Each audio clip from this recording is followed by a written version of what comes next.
Captain Lee Minho stood on the bridge of his huge starship called the Dauntless. He was drinking his morning coffee and looking out at the dark space through the thick windows. The coffee was very strong, just like he liked it. The human fleet had been flying around the edge of known space for 3 months now. It was a normal patrol mission, but most alien races would think humans were crazy for being out here. The outer rim of space was dangerous, very dangerous. There were radiation storms that could cook you alive. There were asteroids moving so fast they could punch holes through metal. There were gas clouds that were poisonous to most life forms, but humans had grown up on Earth, which was already one of the most dangerous planets.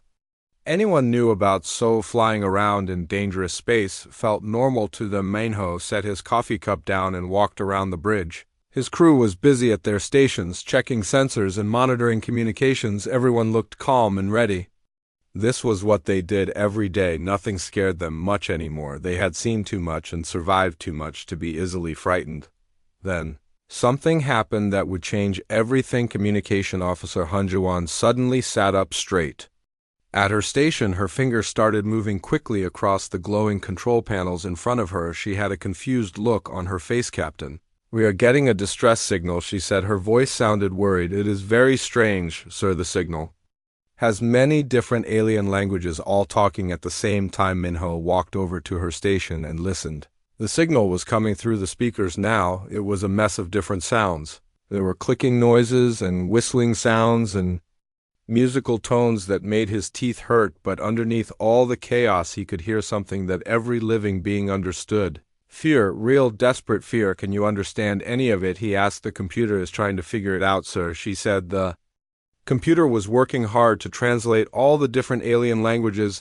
Wait a minute, sir, the computer is finding words it knows. Jiwan looked up at her captain with wide eyes. Sir, they are asking for help. They are begging for protection. They keep calling this area a Deathworld territory. They want someone to save them. Minho almost laughed out loud. Humans had been called Deathworlders by aliens for many years. Their home planet, Earth, was considered one of the most dangerous places in the galaxy. Most aliens could not survive on Earth for even a few hours without special equipment to keep them alive. The weather was too violent.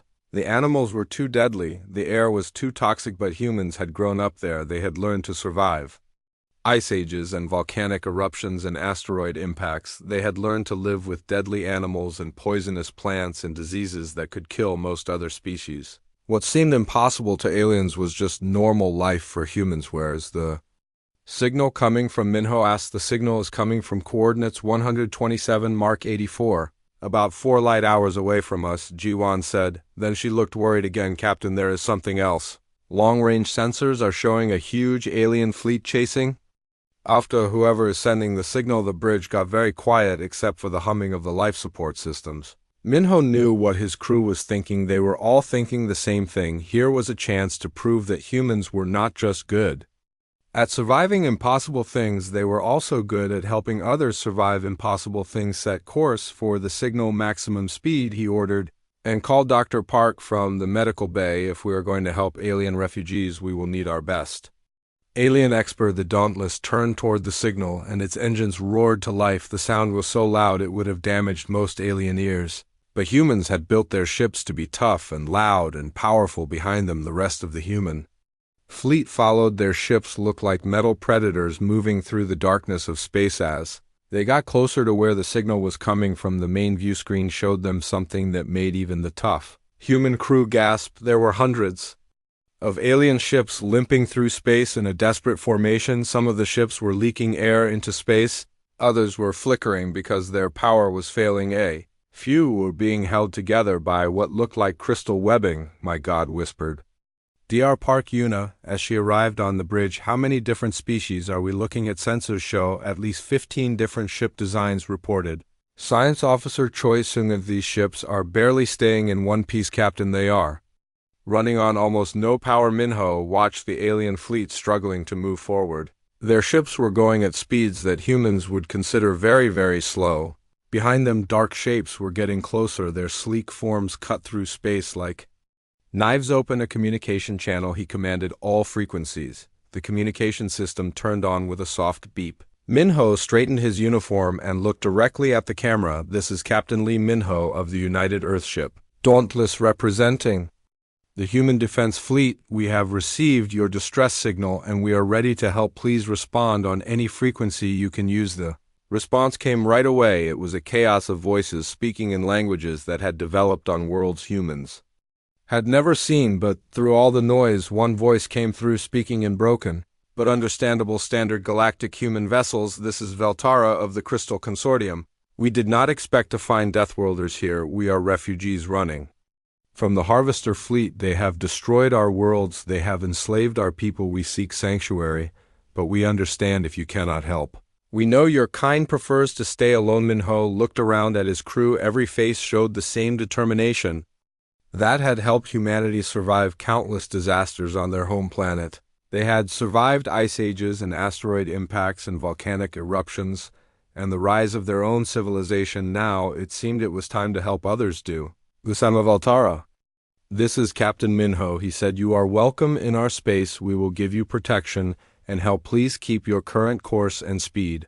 We are coming to escort you to safety. The alien response was barely a whisper, but it carried across the void of space with the weight of desperate hope. Thank you, Deathworlders. Thank you. As the human fleet accelerated toward the refugee ships, Minho felt something he had not felt in years. Pride, not the pride of victory in battle, but the pride of doing something right, something that mattered. The aliens out there were running from something terrible. They were weak and scared and desperate, but they had heard about humans and decided to take a chance. They had decided to trust the scary Deathworlders with their lives. Minho was not going to let them down. None of his crew would let them down. This was what humans did when someone needed help. They helped. It did not matter if the someone was human or alien or something completely different. When someone needed help, you helped them. That was the human way. The view screen showed the refugee ships getting closer now. He could see the damage more clearly. Some ships had huge holes in their sides. Others were missing entire sections. A few looked like they had been patched together with whatever materials the aliens could find behind them. The dark shapes of the Harvester fleet were getting closer too. They moved with purpose and coordination like a pack of wolves chasing wounded prey, but the wolves were about to meet something they had never encountered before. They were about to meet humans, and humans had a reputation in the galaxy for being very, very hard to kill. The hunt was about to become a fight, and humans were very good at fighting. Dr. Park Yuna had seen many strange things in her career as someone who studied alien life forms, but nothing had prepared her for what she saw in the main hangar bay of the Dauntless. The first shuttle of alien refugees had just landed, and she watched in amazement as the airlock doors opened. Veltra came out first, moving with a grace that seemed impossible for someone made of living crystal. Her body caught the hangar lights and threw them back in brilliant patterns across the walls. Behind her came others, a floating mass of what looked like intelligent gas held together by a shimmering bubble. Several insect-like creatures that clicked nervously as they moved, and beings that were so strange they were hard to describe. Welcome aboard the Dauntless, Park said, keeping her voice calm even though her heart was racing. She had spent years studying alien biology, but meeting them face to face was completely different. I am Dr. Park Yuna. I will be helping to take care of your medical and biological needs. Veltra shimmered, and when she spoke her voice sounded like wind chimes in a gentle breeze. Dr. Park, we are grateful beyond measure, but we must warn you the Harvesters will not stop chasing us. They are relentless, and they will not hesitate to attack human vessels from across the hangar. Commander Kim Tae-yun walked over with a group of security people. His face was serious but not mean as he looked at the alien refugees. Ma'am, we have set up temporary living spaces in sections 7 through 12. The air has been changed to help your various breathing needs. One of the insect beings clicked its 6 legs against the metal floor as it turned toward Tae-yun. Human commander, you show us kindness we do not deserve. We are failures, unable to protect our own worlds. Why do you risk your lives for you? Tae-hyun's face got a little softer. Because that's what you do when someone needs help. It's not about deserving it. The gas being, who had been quiet until now, pulsed with different colors. A translation device on Park's tablet changed the light patterns into words. The young ones are frightened. They have seen too much death. Can your medical facilities take care of our children? Park nodded right away. Of course we have. Prepared isolation rooms that can maintain any air mixture you need. Our medical bay is equipped to handle silicon-based, carbon-based, and even energy-based life forms. As the refugees were taken to their temporary homes, Park noticed how the human crew reacted to their alien guests. There was no fear, no disgust, only a practical concern for their welfare. Chief Petty Officer Song Minji was already giving out emergency food that had been chemically changed to be safe for each species. Engineer Ko Daeun was working with a crystal-based being to understand their ship's unique power systems. Dr. Veltara said softly, her crystal hand touching Park's arm with surprising gentleness. Your people are not what we expected. The galactic community speaks of humans as savage Deathworlders, beings who love conflict and destruction. Park smiled, watching as a human technician knelt down to examine what appeared to be an injured alien child. His movements were careful and patient. We have heard those stories about ourselves, but surviving on a Deathworld does not make you cruel. It makes you adaptable, and adaptation includes learning to work together on the bridge. Captain Minho was talking with the other ships in the human fleet. The view screen showed a tactical display of the alien refugee convoy now surrounded by human vessels in a protective formation. Captain reported Navigator Yu Visu, the Harvester fleet is closing in faster than we thought. They will be within weapons range in about 6 hours. Minho studied the tactical display, noting the huge size of the chasing fleet. The Harvesters had numbers on their side, but they had never faced human military tactics before. How many ships are we looking at? About 300 vessels. So they appear to be using some kind of energy-draining weapons. Long-range scans suggest they are designed to disable rather than destroy. They want to capture, not kill. Minho thought out loud. That gives us an advantage. Send a message to all ships. Prepare for engagement. Protocol Delta 7. We are going to show these Harvesters what happens when they threaten refugees under human protection in the refugee quarters. The aliens were experiencing something none of them had expected: real hospitality. The human crew members were not just providing basic needs, they were trying to make their guests comfortable. Someone had programmed the food machines to make copies of traditional foods from the refugees' homeworlds. The ship's environmental systems had been changed to create small zones with different air mixture. Esquender, the young gas being, had been particularly interested in the human children's games that some crew members had shared.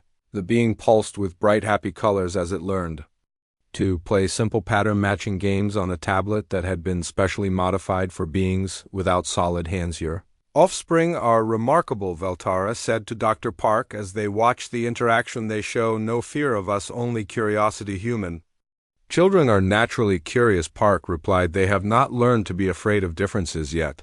In many ways, they are wiser than adults, but even as the refugees began to feel a little bit of hope, alarms began to sound throughout the ship. The Harvester fleet had arrived ahead of schedule, and the battle for the refugees' freedom was about to begin. Captain Minho's voice echoed through the ship's communication system. All hands, this is the captain. We are about to fight a hostile fleet that has been chasing our guests. Remember, we are not just fighting for territory or resources. We are fighting for the right of innocent beings to live free from tyranny. The Harvesters are about to learn why the galaxy calls us Deathworlders. In the refugee quarters, the aliens looked at each other with a mixture of fear and hope. They had been running for so long they had almost forgotten what it felt like to have someone willing to fight for them. Veltara gathered the other refugee leaders. Together we must prepare for what comes next, she said. If the humans are defeated, we will be captured. But if they succeed, we will owe them a debt we can never repay. The young ones ask what will happen to them, said the parent of Quindar. Should we tell them the truth? We tell them that brave people are protecting us, Veltara replied. We tell them that sometimes when everything seems lost, help comes from the most unexpected places. Through the walls of the ship they could feel the vibrations.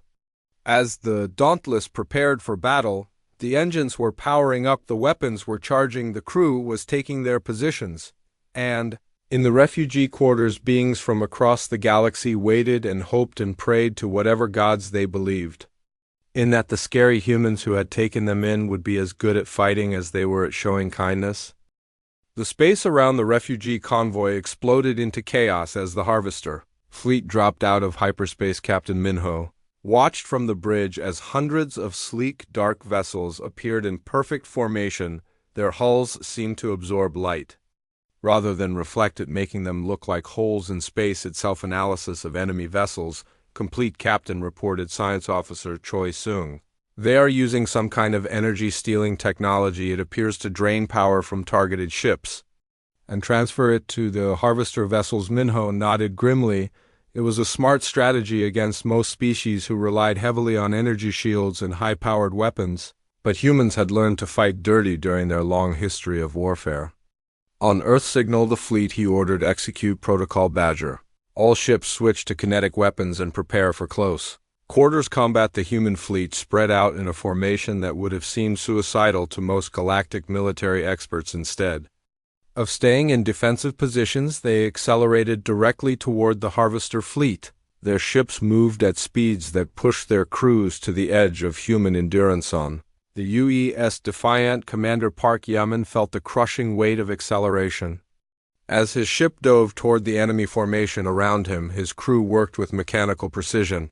Their movements were economical and efficient despite the brutal G-forces that would have killed most other species. Kinetic torpedoes loaded and ready, reported Weapons Officer Kim Hyun-woo, his voice strained but steady.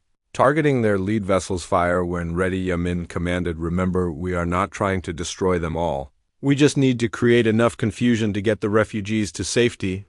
The first wave of human torpedoes struck the harvester ships with devastating effect. The alien vessels, designed to absorb energy weapons, had no defense against simple chunks of metal. Accelerated to incredible speeds, harvester ships that had seemed invulnerable seconds before now tumbled through space, their hulls cracked and bleeding atmosphere. But the harvesters quickly adapted, their formation shifting to present smaller targets, while their own weapons began to track the human vessels. Beams of dark energy lanced out, seeking to drain the power from human ships. Energy drain detected, reported Engineer Ko Daeun from the Dauntless engineering deck. They are trying to steal our reactor output, let them, Minho said with a cold smile. All ships switch to backup power, maintain fusion reactors at minimum output. Only the human fleet seemed to falter as their energy signatures dropped dramatically. To the harvesters, it appeared that their weapons were working perfectly, draining the power from the human vessels and leaving them helpless. They could not have been more wrong. Human ships had been designed to function after nuclear war, electromagnetic pulses and solar flares. Every vessel in the fleet carried multiple backup systems, spare power sources, and the ability to operate on minimal energy. As the harvesters moved in for what they thought would be an easy victory, they discovered that humans had a very different definition of helpless. All ships now, Minho commanded. The human fleet exploded back to life, their previously hidden weapon systems coming online at the same time. Railguns that had been disguised as structural parts began firing solid projectiles at speeds close to light. Ships that had seemed crippled suddenly accelerated at impossible rates, their crews enduring G-forces that would have killed most other species. On the U's resilient Captain Oh Sungmin watched as his ship's experimental weapons came online. The gravity cannon, a device that most species would have considered impossible, began charging with a deep thrumming that vibrated through the ship's hull. Gravity cannon ready, Captain, reported his weapons officer. Target locked on their command vessel. Fire the space around the harvester command ship seemed to twist and bend as the gravity cannon fired. The alien vessel, caught in an artificial gravitational field, was crushed like an egg. The destruction of their command ship sent ripples of confusion through the harvester fleet. Back on the Dauntless, Dr. Park Yuna was helping move the most vulnerable refugees to the human ships when Veltara approached her. The crystal being's form was flickering with what Park had learned was intense emotional distress. Dr. Park, your people are dying. To protect us, Veltara said, her voice carrying tones of grief. We never intended for this to happen. The harvesters are relentless, but they have never faced resistance like this. Through the ship's windows, they could see the battle raging in the distance. Human ships moved through the harvester formation like wolves among sheep. Their smaller size and superior movement allowed them to strike and escape before the enemy could respond effectively. We are not dying, Park said firmly, watching as the UES Tenacious rammed directly through a harvester vessel, its reinforced hull cutting the alien ship in half. We are living, this is what we do. The battle was turning in humanity's favor, but not without cost. The youth stalwart had taken heavy damage from multiple energy drains and was fighting with only emergency power. The UES Vengeance had lost half its crew when a harvester boarding party had managed to break through their hull butt. For every human ship that was damaged, 2 or 3 harvester vessels were destroyed. The alien fleet, used to fighting opponents who relied on energy shields and long-range weapons, found themselves completely unprepared for humanity's aggressive up-close fighting style. Captain reported communications officer Hanji-wan, we are receiving a transmission from the Harvester fleet. They are asking for terms for withdrawal. Minho studied the tactical display. The human fleet was battered but intact, while the Harvester fleet was in complete chaos. Nearly half of their ships had been destroyed or disabled, and the rest were struggling to maintain formation. Put them through, he said. The view screen flickered to life, showing a being that seemed to be made of living shadow. When it spoke, its voice was like the whisper of wind through a graveyard. Human commander, we did not expect such resistance. These refugees are not worth the cost of this battle. Withdraw your protection, and we will allow your fleet to leave unharmed. Minho's response was immediate and uncompromising. The refugees are under human protection. If you want them, you will have to go through us. And as you have seen, that is not going to be easy. The shadow being's form rippled with what might have been anger. You do not understand what you are protecting. These beings are criminals fleeing justice for crimes against their own species. Then they can face trial in human space under human law, Minho replied, but they will not be handed over to youth. Transmission ended suddenly and the Harvester fleet began to withdraw, but Minho knew this was not over. The Harvesters would return, probably with reinforcements and new strategies designed specifically to counter human tactics. As the immediate threat disappeared, the human fleet began rescue operations, searching for survivors from the damaged vessels and providing medical aid to the wounded.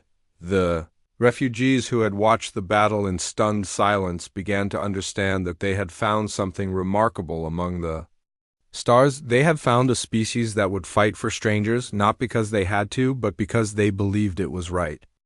3 days after the battle, the human fleet had set up a temporary base in the Kepler 442 system. The refugees' damaged ships were being repaired by human engineering teams, while the aliens themselves were slowly getting used to life aboard human vessels. Dr. Park Yuna stood in the modified cargo bay that had been turned into a medical facility for multiple species. The space hummed with activity as human medics worked alongside alien healers. Each group was learning from the other in ways that would have been impossible just days before. The healing crystals from Veltara's people are remarkable, said Dr. Sung Mai, the fleet's chief medical officer. They can speed up cell healing in ways our medicine never imagined, and the gas beings' ability to filter toxins from the air is saving lives among the injured. Park nodded, watching as a human nurse carefully tended to an injured insect being. The alien's compound eyes tracked the nurse's movements with what Park had learned was an expression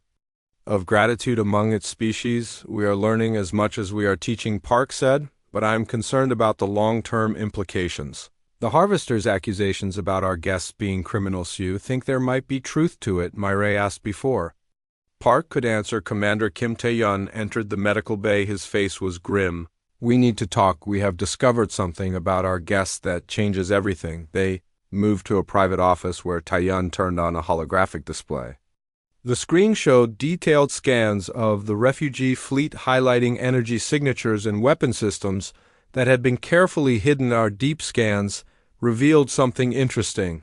Tae-yun said several of the refugee ships are carrying military grade weapons. More importantly, we found evidence of recent combat damage that happened before their encounter with the Harvesters. Park studied the data, her scientific mind working through the implications. You think they were in a war before the Harvesters arrived? Not just a war, Tae-yun replied. We intercepted some communications between the species. They are not just refugees, Dr. Park. They are the losing side of a civil war. The Harvesters are not invaders. They are the legitimate governments of these beings. Homeworld's revelation hit Park like a physical blow. She thought of Veltara's kindness, of little Quinder's innocent curiosity, of the grateful insect beings who had shown such respect for human customs, that does not change anything.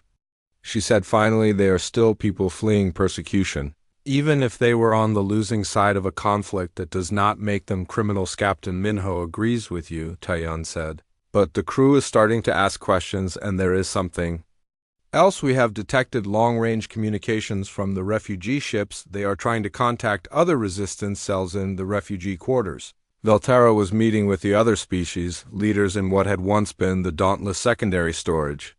The space had been transformed into a council chamber with environmental controls, adjusted to accommodate all the different atmospheric needs, the humans suspect, said Nexith the insect warrior, whose species had been among the first to rebel against their government. Their security measures are subtle, but we are being watched. Veltra's crystal form dimmed slightly. They have every right to be suspicious. We have not been entirely honest with them. Honest, the gas being Quinder's parent, pulsed.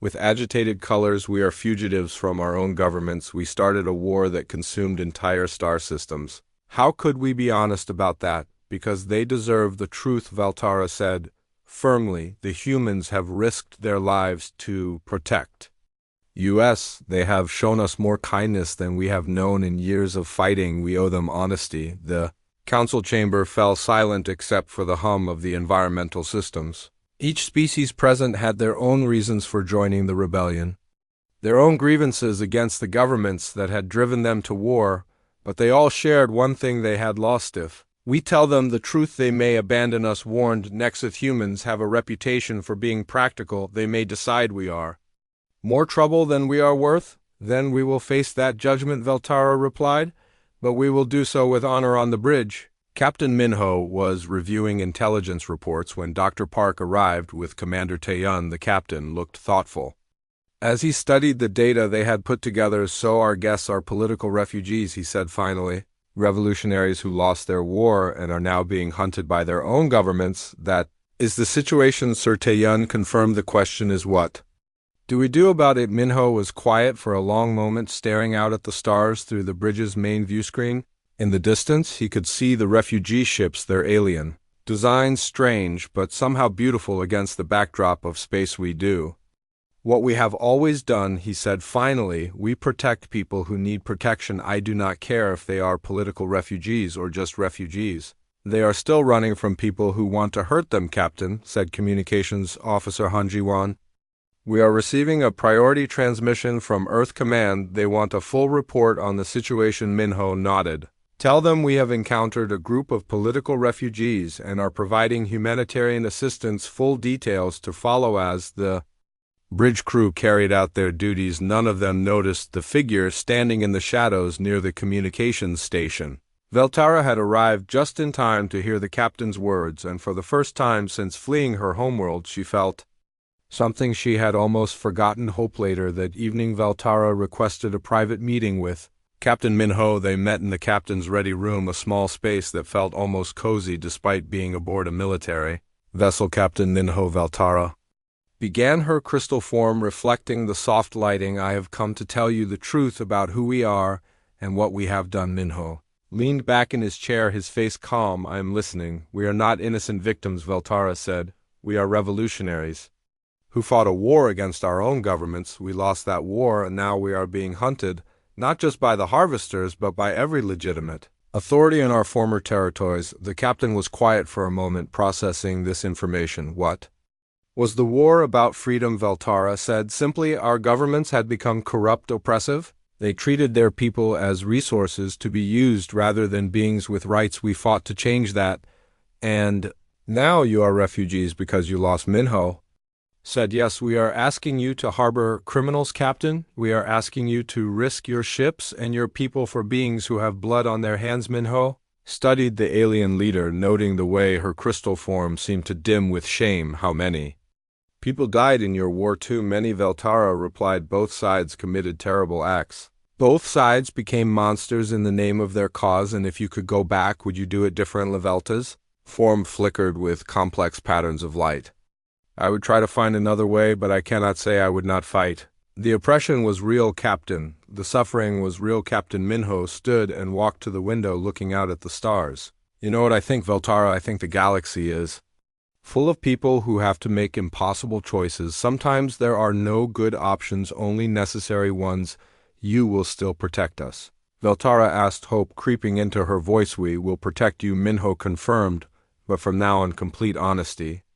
No more secrets. If we are going to stand together, we need to trust each other. As Veltara left the ready room, she carried with her the knowledge that humanity's reputation for being Deathworlders was only part of the truth. They were indeed creatures of a harsh world shaped by impossible conditions, but they were also something more. They were beings who understood that survival sometimes meant making hard choices and that protecting others was always worth the risk.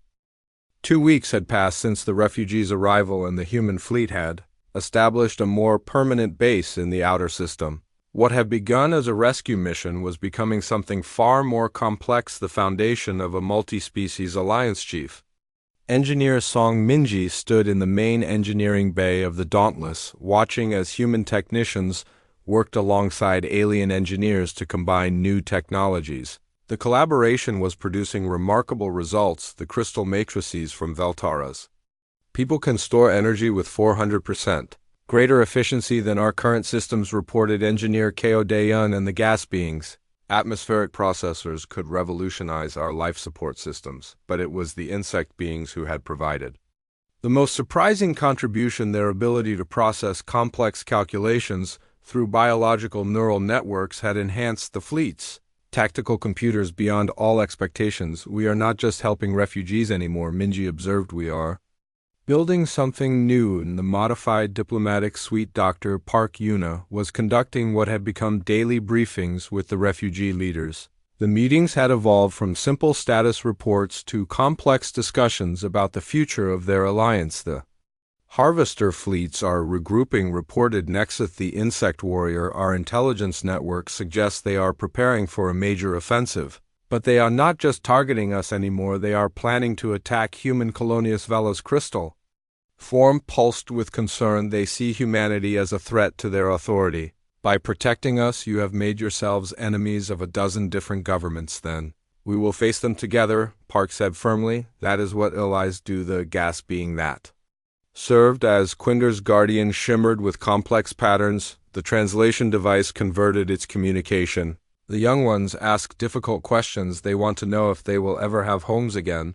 What do we tell them? Before Park could respond, alarms began sounding throughout the ship. The bridge's communication system crackled to life with Captain Minho's voice. All senior staff to the bridge. We have incoming vessels. The bridge was a hive of activity when Park arrived. The main view screen showed a tactical display of the system with multiple contact signatures appearing at the edge of sensor range. Report, Captain Minho commanded. We have incoming ships from multiple directions, reported Navigation Officer Yu Jisu. At least 50 vessels, all different configurations. They are not harvesters. Communications Officer Han Juan looked up from her station. Captain, we are receiving transmissions from the approaching fleet.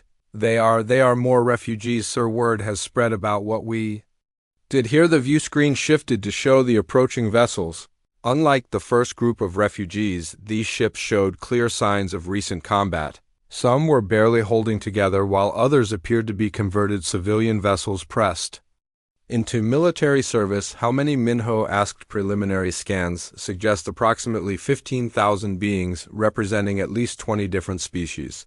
B1 reported, Captain, some of these ships are carrying families, children. The bridge fell silent as the implications sank, and they had gone from protecting a few hundred refugees to potentially harboring thousands of beings fleeing persecution across multiple star systems. Sir, said Commander Kim Tae-yeon, our resources are already stretched thin.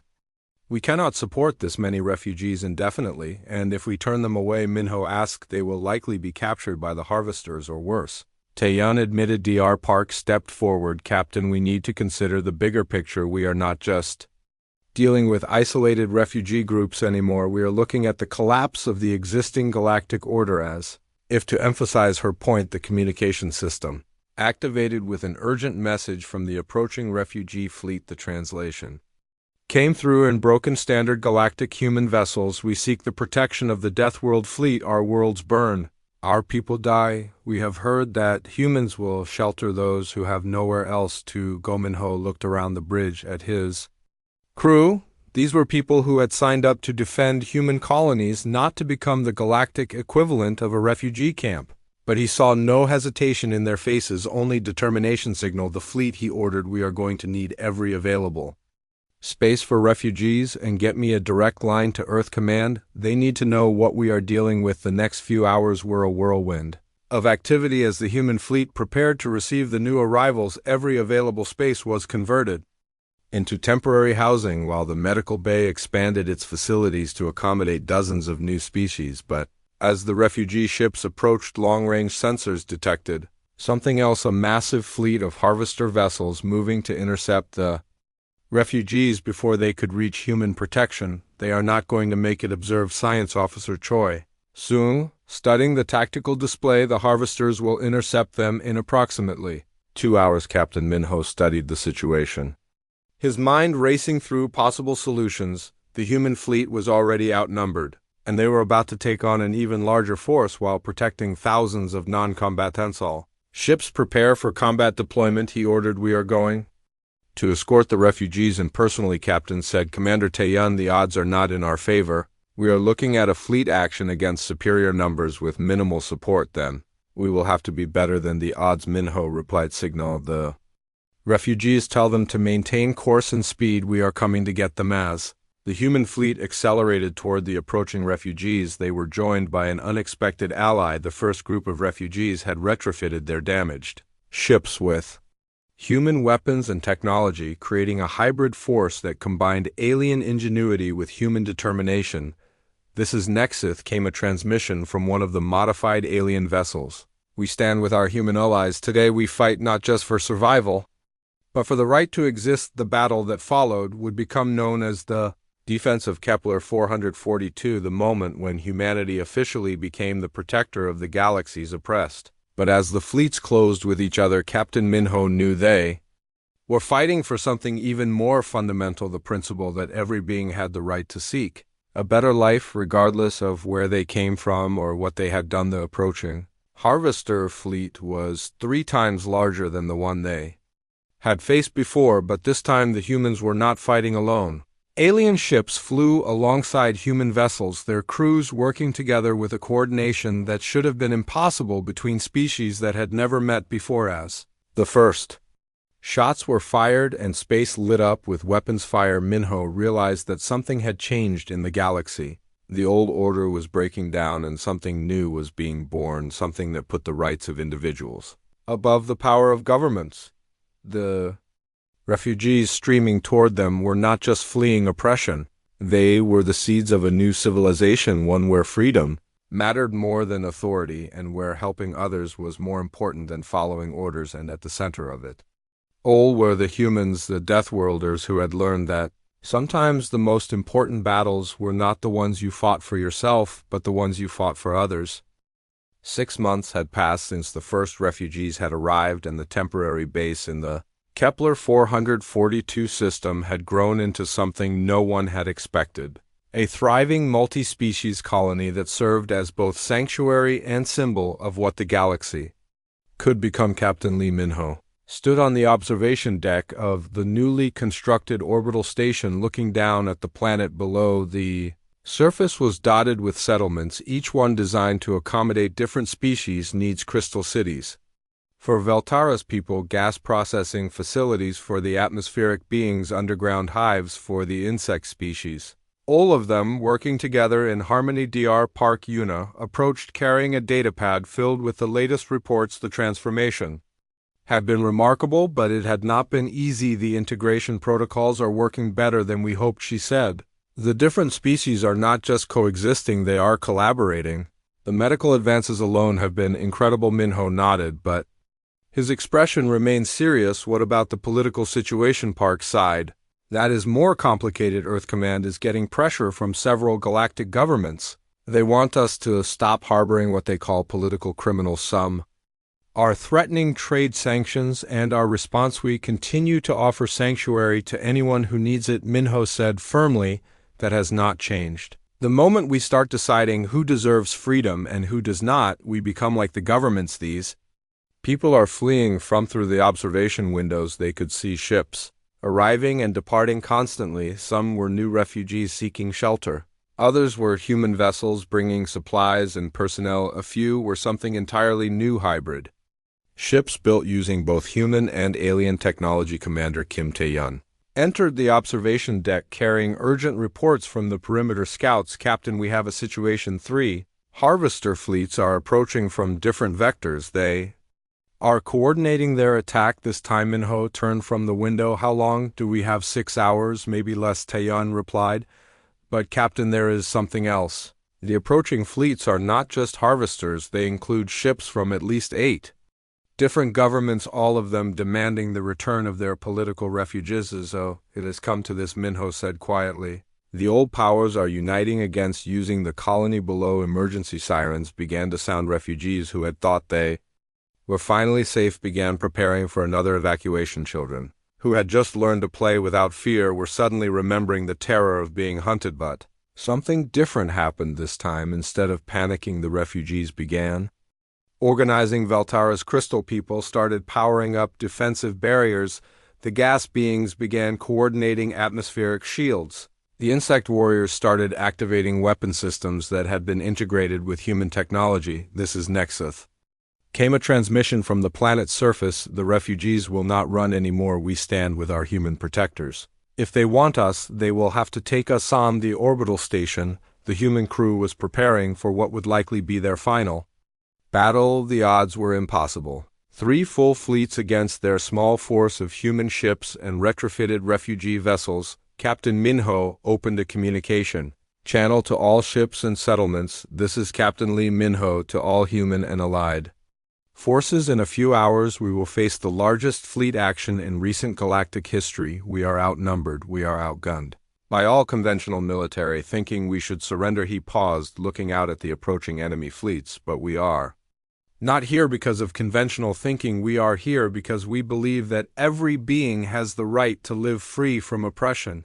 We are here because we believe that helping others is more important than following orders. The communication channel crackled with responses from across the system. Human voices, alien harmonics, gas being light patterns, insect clicking. All of them saying the same thing in their own ways. We stand together. The battle began at the edge of the system as human patrol ships engaged the advanced scouts of the approaching fleets. But this was different from previous engagements. The humans were not fighting alone. Refugee ships that had been rebuilt with human weapons and alien technology moved alongside human vessels.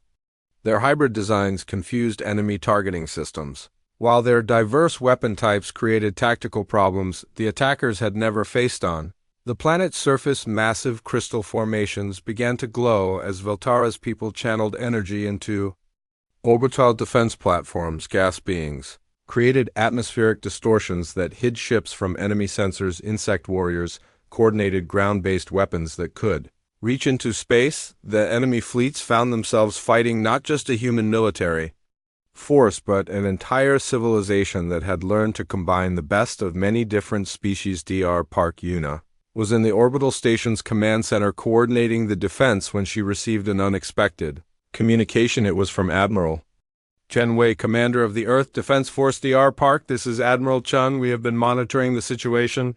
Earth Command has made a decision. Park felt her heart sink. They were about to be ordered to abandon the refugees to save themselves. The Admiral continued. The Earth Senate has voted unanimously. The refugees under your protection are now considered citizens of the Solar Federation with all the rights and protections that entails. Any attack on them is an attack on Earth itself. Park stared at the communication screen in shock. Earth was officially backing their decision to protect the refugees. Admiral Chin was not finished. Furthermore, the Solar Defense Fleet is en route to your position. Estimated arrival in 4 hours. Hold your position. Dr. Park, help is coming. The tide of battle began to turn as news of Earth's decision spread throughout the galaxy. Other species began to take notice. A Deathworld species was willing to risk war with multiple governments to protect political refugees. On the planet below, Veltara was coordinating crystal energy networks when she received a communication from her homeworld. It was from underground resistance groups that had been hiding since the rebellion failed. We have heard what the humans have done for you, the message said. Rebellions are starting on 17 worlds. People are saying that if Deathworlders will fight for freedom, then maybe freedom is possible. Similar messages were coming in from across the galaxy. The actions of the human fleet had inspired others to stand up to oppressive governments. The old order was not just cracking, it was shattering. When the Solar Defense Fleet arrived, it found the three attacking fleets in full retreat. The combination of human military technology, alien innovation, and inspired determination had proven too much for them, but more importantly, word was spreading. The galaxy was learning that there was an alternative to the old system of oppressive governments and corporate exploitation. Captain Minho stood on the bridge of the Dauntless, watching as refugee ships from dozens of worlds approached the system. They were not just fleeing anymore, they were coming to join something new. Voltara appeared on the communication screen, her crystal form shining brighter than he had ever seen. Captain Minho, the Galactic Council has requested a meeting. They want to discuss terms for a new treaty. What kind of treaty? Minho asked. One that recognizes the right of all beings to seek asylum, one that establishes the Solar Federation as a protector of the oppressed, one that changes everything. Minho looked out at the growing fleet of ships from across the galaxy. Each one represented a species that had decided to risk everything for the chance at freedom. A year ago, we were just a patrol fleet, he said. Now we are the foundation of a new galactic order. How did this happen? Veltra smiled in her own crystalline way. Because when people needed help, you helped them. It really was that simple. As more ships arrived and the colony grew, Captain Minho realized that they had done something unprecedented. They had created a place where any being could find safety, regardless of their past or their politics. They had proven that different species could work together, not just to survive, but to thrive. The Deathworlders had become something more than just survivors. They had become the guardians of